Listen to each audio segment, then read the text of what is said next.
Okay, Laney. I call it catastrophic because I don't think 60 will clean it up. Yeah, Laney and let's see, Major's the last name. Taylor Major. Taylor. Gosh, I shouldn't have trouble remembering the name Taylor. My son's name's Taylor. All right. So right here, what you're looking at is where the head gasket was breached. And right here, that head gasket should go all the way around here, all the way around here. This is a water passageway right here. That's a water passageway. And so water was flowing from here into the cylinders. You can see that one's got rust. That one's got rust. This one had water in it when we opened it up. So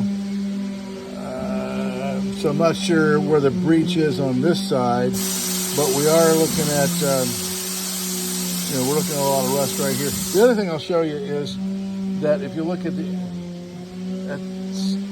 before I show it to you, I was talking about how it's not good to run these engines in salt water. And one of the reasons, you can flush them out after you get out of the salt water, after you've done running for the day. You can flush them out with fresh water. You hook it up to a hose and flush it out with fresh water. But the issue with that is there is salt water that gets down in around the bolt and into the threads. And if you look at these bolts, you can see that this one is rusted off on the end. And they're all rusted off on the end to some degree. I mean, these are... So that means that we're engaging less threads, and probably the threads that were originally in the block are also rusted out. And so in our earlier video, we were checking the torque on all this on the head. And everything was, we had like 2 bolts up here on the head that holding the head on that were torqued properly. The rest were too loose.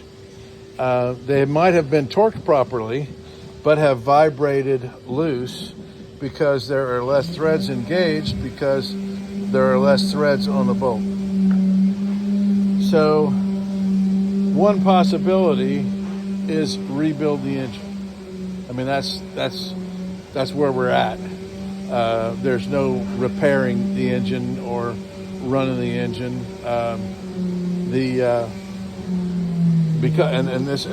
This, if we try to torque these bolts to the proper torque, because there's threads missing, then we'll just tear up the threads that are remaining in the block.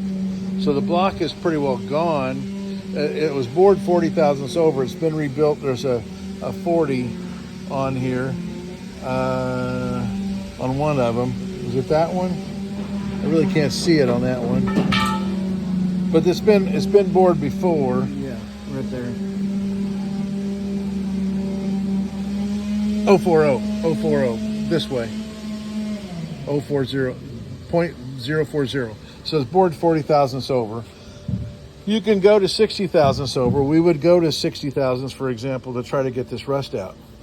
But depending on how deep that rust goes, we might spend the money to bore this to 60 thousandths and not get all the rust out, and therefore then the effort to try to save this block was money down the drain. The other thing that would be money down the drain in an effort to save this block is the fact that these bolts are rusted off at the ends, and that we're not engaging enough threads to actually tighten the head down tightly on the block. So you're going to need a new or used block that is cleaned up and can operate at it's either cleaned up at 30 thousandths, 40 thousandths, 60 thousandths, but cleaned up and ready to go. And of course, then that takes a new set of pistons, piston rings, bearings, all that kind of stuff.